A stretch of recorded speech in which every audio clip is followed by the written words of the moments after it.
छत्तीसगढ़ के बालोद जिले में 20 जून को जो कुछ हुआ वो इस बात को दर्शाता है कि आदिवासियों की आस्था और उनके हितों पर किस तरीके से कुठाराघात किया जा रहा है। आप अपने जीत पे रहिए, अपने जीत पे मैडम से बात क्यों मैं? अरे सुनो ना, जुबान खराब नहीं करना है, जब जाना दे रहा ना। ये उस बात का भी उदाहरण है कि पूरा सत्ता और सिस्टम किस तरीके से नियमों की अनदेखी करते हैं और जब मामला फंसता है तो उसे अपनी ताकत के जरिए दबाने की कोशिश करते हैं। आप किस बड़े हैं कि छोटे हैं? कलेक्टर से बड़े हैं तो आपने ऑर्डर बिगाड़ा। तुएगोंदी में किस तरीके से नियमों की अनदेखी की गई और इसके अलावा आदिवासियों की आस्था और उनके अधिकारों को किस तरीके से कुचला गया, वो सारी कुछ जानकारी हम आज आपको इस खबर में देंगे।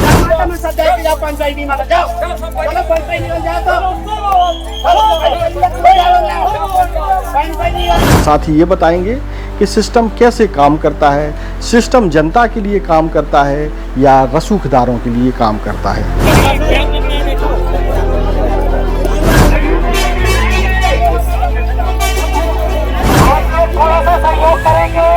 पुलिस की लाठी और जोर किन पर चलता है और किन को बचाने के लिए वो एक मजबूत दीवार के रूप में खड़ा हो जाता है। स्पर्श मल्टी स्पेशलिटी हॉस्पिटल आधुनिक एवं श्रेष्ठ किडनी विभाग फुल टाइम विशेषज्ञों की देखरेख में दे रहा है डायलिसिस की सुरक्षित और बेहतरीन सुविधा, साथ ही न्यूनतम दर पर हेल्थ पैकेज की सुविधा भी। स्पर्श मल्टी स्पेशलिटी हॉस्पिटल, एक एहसास अपनेपन का।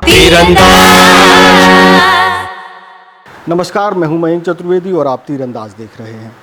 छत्तीसगढ़ में जो बालोद जिला है वहाँ एक तुएगोंदी गांव है और वहाँ जो है एक पटेश्वर धाम के नाम से एक बड़े मंदिर का धार्मिक स्थल का निर्माण कराया जा रहा है। पूरे छत्तीसगढ़ के लिए ये निर्माण जो है विवाद का विषय बन गया है और आदिवासी समाज इससे काफ़ी नाराज़ है। वजह नियमों की अनदेखी और पुलिस और प्रशासन और शासन द्वारा एक व्यक्ति विशेष को नियम तोड़ने की छूट और उसको संरक्षण देने से जुड़ा हुआ है। अब बात करते हैं कि होता क्या है, सिस्टम कैसे काम करता है, उसके बाद हम तुएगोंदी मसले पर भी आएंगे। आपको अच्छे से याद होगा कि अंग्रेज़ों ने जो कानून बनाए थे वो इसलिए बनाए थे कि वो भारतीयों को दबा सकें और कानून का जो जिन्न है वो हमेशा कुंभकर्णी नींद में ही सोता रहा, लेकिन जब उसे किसी भारतीय को दबाना या कुचलना हुआ तो वो जिन्न अचानक से चैतन्य हो जाता था। यही स्थिति आज भी दिखाई देती है कि किस तरीके से रसूखदार जब नियम तोड़ते हैं तो नियम, कानून, सिस्टम, प्रशासन, पुलिस सभी कुछ आंख बंद करके ऐसे अभिनय करते हैं मानो कुछ पता ही नहीं है, कुछ हो ही नहीं रहा है। लेकिन जब इसका विरोध किया जाता है तब जिस तरीके से चैतन्यता आती है वो लोगों को एक आश्चर्य में डालती है और एक शोषण का कारण भी और दबाने का कारण भी बनती है। तुएगोंदी में 20 जून को भी यही हुआ। थोड़ा सा फ्लैशबैक में चलते हैं, फिर हम आपको पूरा घटनाक्रम यहाँ भी बता देते हैं। तुएगोंदी जो इलाका है वहाँ आदिवासी समाज के देव स्थल हैं, पुराने स्थल हैं। चूँकि आदिवासी प्रकृति की पूजा करते हैं इसलिए जो प्राकृतिक स्थल हैं वही उनके देव स्थल हैं। अब बात करते हैं कि तुएगोंदी में क्या है। तुएगोंदी में एक पहाड़ है और उस पहाड़ पर पाट बाबा विराजमान है और इनका पूजन जो है आदिवासी समाज लंबे समय से करता आ रहा है। उसी पहाड़ से थोड़ा सा नीचे उतरेंगे तो वहाँ एक कैना देवी का मंदिर है, जल कैना देवी जिनको कहते हैं। और जल कैना देवी का मंदिर नहीं, एक स्थल है। और जल कैना देवी हैं कौन? वास्तव में प्राकृतिक पानी का एक स्रोत है जहाँ से पानी निकलता है, जो पानी जो है पहाड़ों से नीचे उतर के आता है और यही जो है आदिवासी समाज के लिए पीने का पानी और पानी की जो भी ज़रूरतें हैं वो इसी स्थल से एक तरीके से इलाके के लोगों को पूरी होती हैं, पानी की जो भी ज़रूरतें होती हैं। अब होता क्या है कि यहाँ एक मंदिर का निर्माण होता है। मंदिर का निर्माण भी हालांकि अभी से नहीं हो रहा है, वहाँ पहले से करीब 80-90 के दशक से संत महात्मा रहते थे। वो आपस में मिलकर के ग्रामीणों के साथ भी रहते थे और सब चीज़ें थी।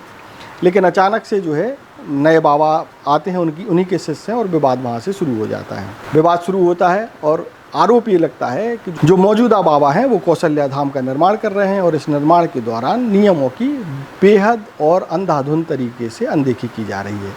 आदिवासियों का सबसे बड़ा आरोप ये है कि उनके जो देव स्थल हैं यानी कि पाट बाबा और जल कैना देवी, उन स्थलों पर भी जो पटेश्वर धाम के बाबा हैं, जिनका नाम बालक दास है, उन्होंने कब्जा कर लिया। कब्जा करने के बाद फिर धीरे धीरे जो है उसका विरोध भी शुरू हुआ। विरोध शुरू होने के बाद जो जलकेना देवी है, यानी जो जल का स्रोत है, उससे भी छेड़छाड़ की गई। जब ये लगातार शिकायतें आती रहीं तो आदिवासी समाज पुलिस प्रशासन और शासन से लगातार गुहार करता रहा कि इस पर रोक लगाई जानी चाहिए, लेकिन ऐसा कुछ हुआ नहीं। 1 तारीख यानी 1 जून को आदिवासी समाज ने अल्टीमेटम दिया कि 20 तारीख को वो देव यात्रा निकालेंगे। देव यात्रा का मतलब ये होता है देवों को जगाना, और उनको लेकर के फिर देव बाहर निकलते हैं, वो जहाँ जाना चाहें वहाँ जाते हैं, ऐसी मान्यता है। जब देव यात्रा की घोषणा हो जाती है तो आनन फानन में कुछ रोज़ पहले, यानी 20 तारीख से कुछ रोज़ पहले जो निर्माण कार्य चल रहा है जंगल में, उसको तोड़ा जाता है, लेकिन देव यात्रा नहीं रुकती है। अब बात करते हैं 20 तारीख को हुआ क्या। 20 तारीख को हुआ कि जब देव यात्रा का ऐलान हो गया तो पुलिस और प्रशासन ने सबसे पहला जो है रोक और बंदिश लगाई कि आदिवासी अपने धर्म स्थल यानी कि अपने देव स्थल तक ना पहुंच पाए, यानी कि उनकी धार्मिक आस्था में रोड़ा पैदा किया गया। स्थिति ये बनी कि उस रास्ते को ब्लॉक कर दिया गया। आपको हम कुछ दृश्य दिखाते हैं कि किस तरीके से आदिवासी नेता जो समाज के प्रमुख हैं, वो जो प्रदेश भर से आए थे और मीडिया कर्मी हैं, उनको भी मौके पर जाने से रोका गया ताकि सच सामने ना आ पाए। आदिवासी समाज को रोकने का मतलब सीधा सीधा है, उनकी जो आस्था है, उनकी जो पूजा का जो करना चाहते प्रक्रिया है, उसमें भी बाधा पहुंचाई गई। यानी कि जो धार्मिक स्वतंत्रता और जो अनुच्छेद 25 है उसका भी उल्लंघन किया गया, जिसमें लोगों को उनकी आस्था के अनुरूप अपना जो है पूजा पद्धति या जो कुछ भी वो धार्मिक कार्य करना चाहते हैं उसे करने की स्वतंत्रता मिलती है। इसके बाद हुआ क्या कि तमाम आदिवासी नेता और तमाम आदिवासी जो कि बड़ी संख्या में तुए गोंदी में एकत्र हुए थे, वो जो मुख्य जो रास्ता है वहाँ देवस्थल तक जाने तक, वहाँ से नहीं जा पाए और उनको पहाड़ से करीब 5-6 किलोमीटर दुर्गम रास्ता चुनना पड़ा, और वो उस पहाड़ों से होते हुए ही दुर्गम रास्ते तक पहुँचे। देखिए, अब आदिवासी नेताओं को और लोगों को कैसे बाधा पहुंचाई गई, हम उसका भी दृश्य दिखाते हैं आपको, फिर हम खबर में आगे बढ़ेंगे।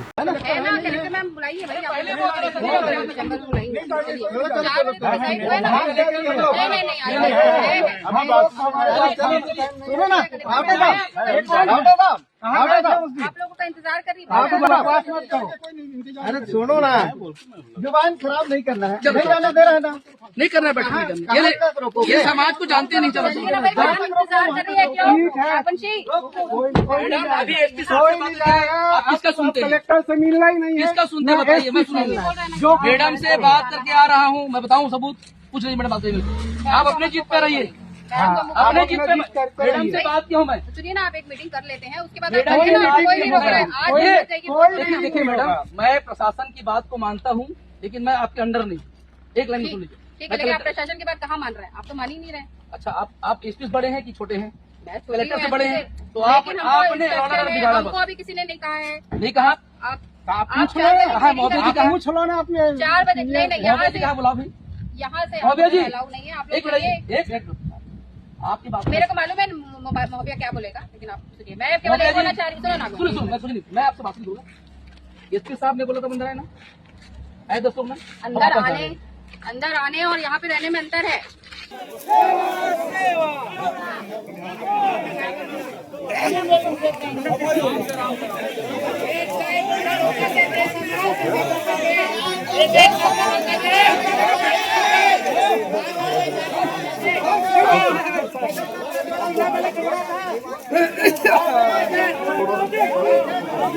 आप लोग थोड़ा सा सहयोग करेंगे, अभी कॉपरेट करिए, जो लोग नीचे जा चुके हैं आने दीजिए, आप लोग से सहयोग की अपील है। किसी तरीके से आदिवासी समुदाय के लोग अपने धर्म स्थल तक तो पहुंच गए, लेकिन बीच में जो जलकेना देवी और जो पाट बाबा हैं, उनके बीच में जो जगह है वहाँ पुलिस ने लोगों को यानी कि आदिवासियों को रोकने का इंतजाम कर रखा था। बड़ी संख्या में पुलिस बल तैनात किया गया था। ऐसा बताया जाता है कि करीब हजारों की संख्या में पुलिसकर्मियों को आदिवासियों को रोकने के लिए लगाया गया था। इसके लिए बालोद के अलावा राजनांदगांव, धमतरी, दुर्ग की भी पुलिस और रायपुर तक से पुलिस और अफसरों को बुलाया गया था ये सब रोकने के लिए। अब आप देखेंगे, एक दृश्य देखेंगे कि एक तरफ जो है पुलिस खड़ी हुई है, सीढ़ियाँ नीचे दिखाई दे रही हैं, वहाँ जलकेना देवी का स्थल है, और दूसरी तरफ ऊपर जो चढ़ाई है वहाँ पर जो है पाट बाबा का स्थल है। अब इतना इंतजाम करने के बाद जो है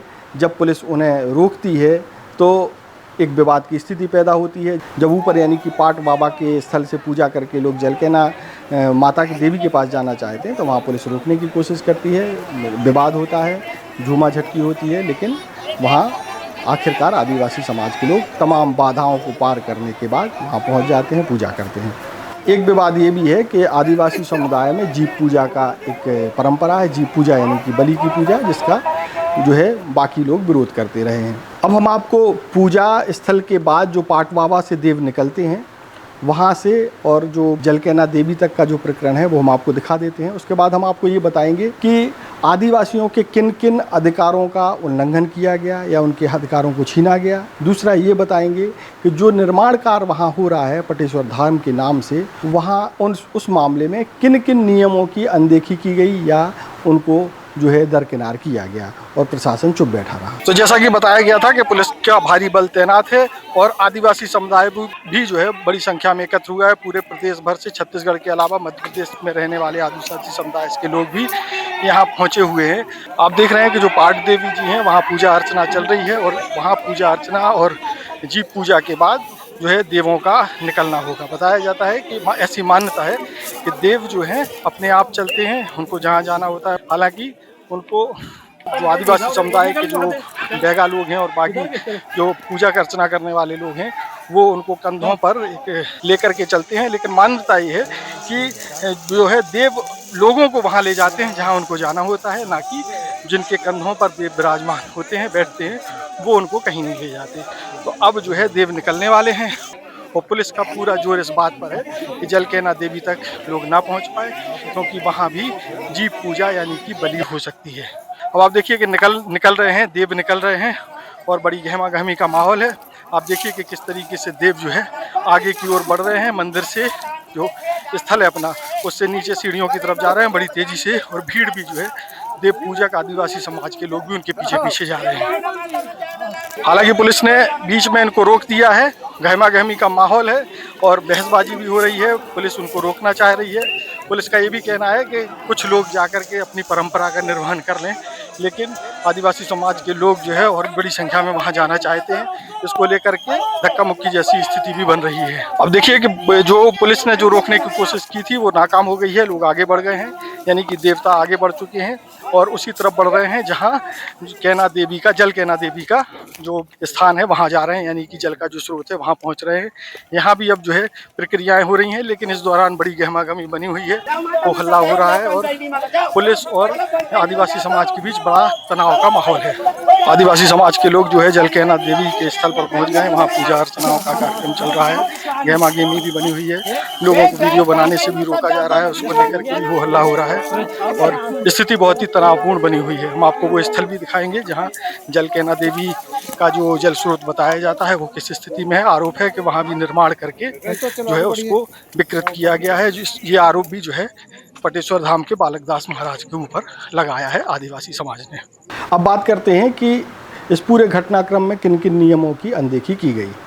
सबसे पहला कि जो धर्म स्वतंत्रता का अधिकार है उसको छीनने की कोशिश की गई। पेशा कानून के अनुच्छेद 25 के तहत आदिवासियों को अपनी परंपराएं और अपनी मान्यताओं के अनुसार पूजा अर्चना करने की आज़ादी है, लेकिन यहाँ उस आज़ादी को छीनने की या उसमें बाधा पैदा करने की कोशिश की गई। नंबर 2, इतनी बड़ी संख्या में पुलिस बल लगा करके आदिवासियों में एक भय पैदा करने की कोशिश की गई। ये भी जो है उनकी स्वतंत्रता और उनकी डिग्निटी के खिलाफ है। तीसरा और सबसे बड़ा उल्लंघन तब सामने आया जब कुछ रोज़ पहले यानी 20 तारीख के कुछ रोज़ पहले प्रशासन ने जो निर्माण कार्य वहाँ किया जा रहा था आश्रम के नाम पर उसको तोड़वाया। इसकी मांग लंबे समय से आदिवासी कर रहे हैं, लेकिन तब तक प्रशासन और पुलिस आंख बंद करके बैठे रहे। लेकिन जब उनको लगा कि 20 तारीख को देव यात्रा निकल रही है, कोई बड़ा बवाल हो सकता है, इसलिए आनन फानन में एक कार्रवाई कर दी गई। अब बात करते हैं कि जो निर्माण कार्य चल रहा है पटेश्वर धाम के नाम पर, उसमें किन किन कानूनों का उल्लंघन किया गया है। सबसे पहला तो कानून का उल्लंघन ये हुआ है कि वो वन क्षेत्र है और वहाँ वन क्षेत्र में किसी भी तरीके के निर्माण के लिए या स्वरूप परिवर्तन के लिए बहुत विशेष परिस्थितियों में ही अनुमति मिलती है। ऐसा आदिवासियों का आरोप है कि ऐसी कोई अनुमति नहीं ली गई। सबसे बड़ा और चिंताजनक ये है कि जो जल कैना देवी है वो प्राकृतिक जो है जल का स्रोत है, उसके स्वरूप को भी बदल दिया गया और उसके बाद भी जिम्मेदारों पर कार्रवाई सुनिश्चित नहीं की गई। दूसरा सबसे बड़ी चीज़ है कि जो पेशा कानून है, पेशा कानून के तहत ये अधिकार है आदिवासी बहुल क्षेत्रों में कि पूरी शक्तियाँ जो है, सर्वोच्च शक्तियाँ जो है ग्राम पंचायत के पास हैं।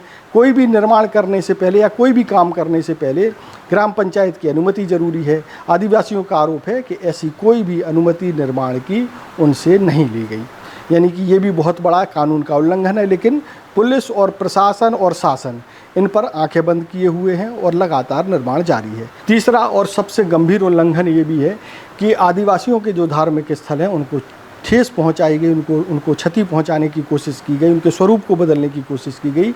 ये सभी जो है अनुसूचित जाति जनजाति अत्याचार निवारण अधिनियम के तहत अपराध की श्रेणी में आता है। लेकिन सब कुछ होने के बाद भी कुछ नहीं हो रहा है।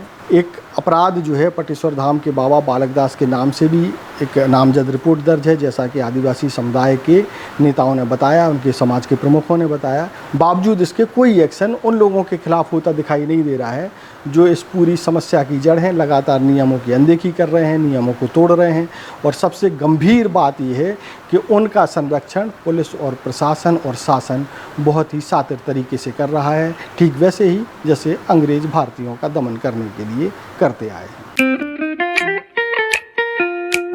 खुश है तो फिर खुशी मना ले, छोटा बड़ा केक मंगा ले, संगम में मिलता है बढ़िया केक, संगम में मिलता है बढ़िया केक। तीरंदाज